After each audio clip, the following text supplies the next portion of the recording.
Hello everybody. I'm not great at speaking in public, and I'm very old school in so much as I write everything down, I don't bring a phone. So yes, my name is Annie, and I talk to you here as a climate activist. I noticed today, it was on the news I think, yesterday, that the front page of the, I call it the Daily Fail, I think a lot of people may call it the same thing, was headlining the school strikes in support for Gaza. It was headlining that lots of schools had come out in support of Gaza. And these school strikes, of which we know have been held here fantastically, and they are gathering momentum. Unfortunately, the Daily Mail didn't see it that way, and they're describing it as children as young as 7 skipping school, not about the Palestinians that they wish to support.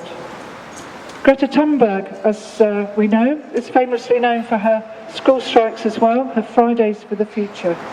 And that is to bring attention to how the climate crisis will affect the young and future generations.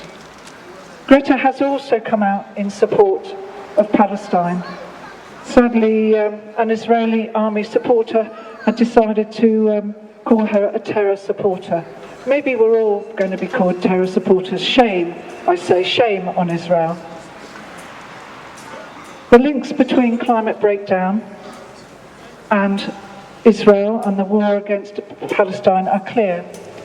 Yesterday, at COP28, held in the UAE, go figure, the largest producer of oil in the world, the president of Colombia, Gustavo Petro, himself a former member of the M19 guerrilla group. Yes, you can be a terrorist and then you can become a president of a country. Made a direct link with regards to the Israel-Gaza conflict and the climate emergency. He ended his talk with, "I invite you, ladies and gentlemen, to think about a fusion, a combination of events, the climate crisis and the genocide of the Palestinian people." With the ongoing Israeli occupation, now I think reaching its 55th year, I'm sure Rob and Phil could correct me on that one, now with an out-and-out bombardment of Gaza, especially the north.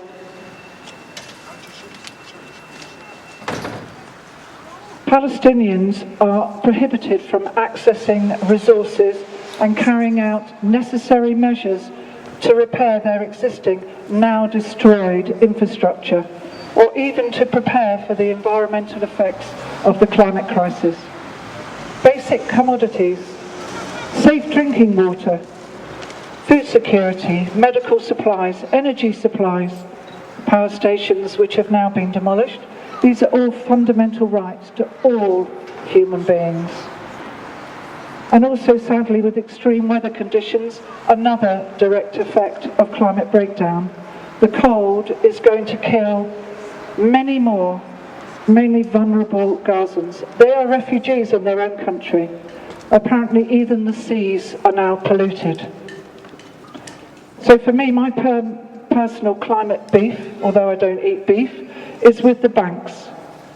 They are, in my opinion, the county lines of finance. The direct funders of fossil fuel, arms, etc. And Barclays, of which there's a branch just down there, is Europe's #1 funder of fossil fuels. JP Morgan is the world's #1 funder of fossil fuels.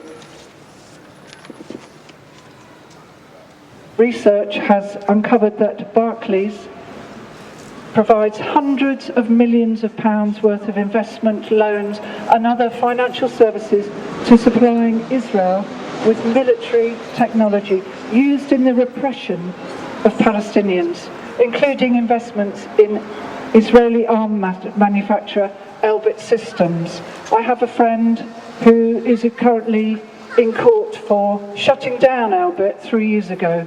She bravely stood on the roof with many others and they shut Elbit down. I'm so proud of her. Elbit, in case anybody's not sure, they make drones that then fly over countries and drop disgusting bombs. The CEO CEO of JP Morgan, Jamie Dimon, has publicly declared that JP Morgan stands with Israel and has put forward a $1.5 million philanthropic fund for the area. JP Morgan has been funding I find this a very difficult word to say, Leviathan gas field to the tune of millions of dollars for some time now. I've read that this gas field has 18 years of gas reserves left. So it could be said that the war occupation in Gaza was never about Hamas. Israel is destroying the enclave's infrastructure so as to benefit from gas reserves, on which JP Morgan is funding. Because we do know that Gaza does have their own gas field.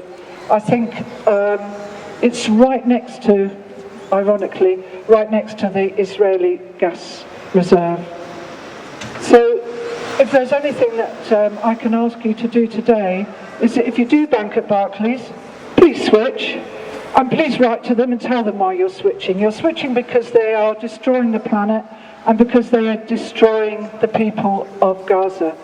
And also, if you have any investments for fossil fuels, do have a look at your retirement investments and then switch them, change them.